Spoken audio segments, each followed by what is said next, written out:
അപ്പോൾ ആ കോമ്പൗണ്ടിൻ്റെ അകത്ത് ഡയറി മറന്നു വെച്ച് എടുക്കാൻ പോയി എന്ന് പറഞ്ഞാൽ ഇത്ര ലാഘവ ബുദ്ധിയോട് കൂടിയിട്ട് ഒരു വെള്ളരിക്ക പട്ടണമാണോ ഇത്?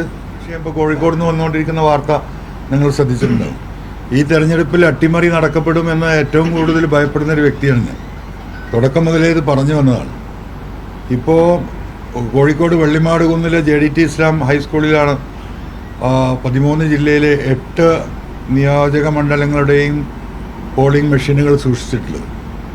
ഇന്ന് ഇപ്പോൾ അവിടെ പോളിംഗ് സൂക്ഷിച്ച റൂം തുറന്നു എന്ന വാർത്ത വന്നുകൊണ്ടിരിക്കുകയാണ്. DCC പ്രസിഡന്റ് അടക്കം മത്സരിച്ച 3-4 സ്ഥാനാർത്ഥികൾ അവിടെ എത്തിയിട്ടുണ്ട്. അപ്പോൾ ഈ ഒരു തെരഞ്ഞെടുപ്പ് അട്ടിമറിയെക്കുറിച്ച് നമ്മൾ പറഞ്ഞുകൊണ്ടിരിക്കുന്ന, കേരളം ചർച്ച ചെയ്തുകൊണ്ടിരിക്കുന്ന ഒരു ഘട്ടത്തിൽ കൂടിയാണിത്. ഇതുവരെ കൃത്യമായ കണക്ക് ഇലക്ഷൻ കമ്മീഷന് ഒരാൾക്കും നൽകിയിട്ടില്ല. ഇന്ത്യയുടെ രാഷ്ട്രീയ ചരിത്രത്തിൽ, കേരളത്തിൻ്റെ വോട്ടെടുപ്പ് രാഷ്ട്രീയ ചരിത്രത്തിൽ ഇലക്ട്രോണിക്സ് മെഷീനിലേക്ക് മാറിയതിന് ശേഷമുള്ള ചരിത്രം പരിശോധിച്ചാലും ഇങ്ങനൊരു കാലഘട്ടം ഉണ്ടായിട്ടില്ല. അപ്പോൾ ജനാധിപത്യത്തെ, ജനഹിതത്തെ അട്ടിമറിക്കാൻ പിണറായിയും കേന്ദ്ര ഗവൺമെൻറ്റും ഒരുമിച്ച് നീങ്ങുന്നു എന്നത് വളരെ വ്യക്തമാണ്. കാരണം ഇത്രയും പ്രതിസന്ധി ഉണ്ടായിട്ട് തെരഞ്ഞെടുപ്പ് റിസൾട്ടിൻ്റെ ഫൈനൽ പോളിംഗ് പെർസെൻറ്റേജ് പോലും പുറത്തുവിടാൻ ഇലക്ഷൻ കമ്മീഷൻ തയ്യാറാവാത്ത ഘട്ടത്തിൽ പോലും ഒരിക്കൽ പോലും മുഖ്യമന്ത്രിയോ പാർട്ടിയുടെ സെക്രട്ടറിയോ അതിനെതിരെ ഒരു വാക്ക് സംസാരിച്ചിട്ടില്ല. ഇന്ന് വരെ സംസാരിച്ചിട്ടില്ല. വളരെ സ്മൂത്തായി ഇലക്ഷൻ നടന്നു എന്ന കേന്ദ്ര തെരഞ്ഞെടുപ്പ് കമ്മീഷൻ്റെ നിലപാടിനോടൊപ്പമാണ് പിണറായിയും സംഘവും ഇവിടെ നിൽക്കുന്നത്. ഇതൊക്കെ അങ്ങേയറ്റത്തെ ദുരൂഹമായ സാഹചര്യം കേരളത്തിൽ നിലനിൽക്കുകയാണ്. ജനങ്ങൾ ആർക്കാണ് വോട്ട് ചെയ്തതെന്ന് നമുക്ക് കൃത്യമായിട്ട് അറിയുന്നതാണ്. ജനങ്ങളുമായി ബന്ധപ്പെട്ട് പ്രവർത്തിക്കുന്നവർക്കറിയാം. 100 സീറ്റിൽ കുറയാത്ത ഒരു ജനവിധി കേരളത്തിൻ്റെ എല്ലാ മേഖലകളിലും ഉണ്ടായിട്ടുണ്ട്.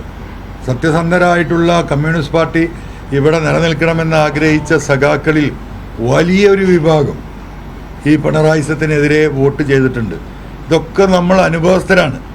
ഇത്രയൊക്കെ അത്രയും UDF അനുകൂലമായ രാഷ്ട്രീയ പോളിംഗ് നടന്നതിന് ശേഷം ഈ പറഞ്ഞതുപോലെ അട്ടിമറിക്കാൻ, അതിനെ തങ്ങളുടെ സോഴ്സുകൾ ഉപയോഗിച്ചുകൊണ്ട് ഹാക്കിംഗ് വഴിയോ മെഷീനുകൾ മാറ്റുന്നത് വഴിയോ അല്ലെങ്കിൽ മെഷീനുകളിൽ കൃത്രിമം നടത്തിയോ ഈ തെരഞ്ഞെടുപ്പിനെ അട്ടിമറിക്കാനുള്ള ശ്രമത്തിൻ്റെ അവസാനത്തെ തെളിവാണ് ഇപ്പോൾ കോഴിക്കോട് നിന്ന് റിപ്പോർട്ട് ചെയ്തുകൊണ്ടിരിക്കുന്നത്. ഈ കാര്യത്തിൽ കേരളത്തിലെ ജനങ്ങൾ ജാഗ്രത പാലിക്കണം. എല്ലാ പോളിംഗ് സ്റ്റേഷനുകളിലും, മെഷീൻ സൂക്ഷിച്ച കേന്ദ്രങ്ങളിലും UDF പ്രവർത്തകരുടെയും നേതാക്കന്മാരുടെയും വളരെ ഗൗരവത്തോടുള്ള ശ്രദ്ധയുണ്ടാകണം എന്ന് ഈ അവസരത്തിൽ ഓർമ്മപ്പെടുത്തുകയാണ്. ആ പ്രദേശത്തേക്ക്, ആ കോമ്പൗണ്ടാണ് ഇന്ന റൂം എന്നുള്ളത്. ആ കോമ്പൗണ്ട് തന്നെ ഈ പറയുന്നത് സീൽഡാണ്.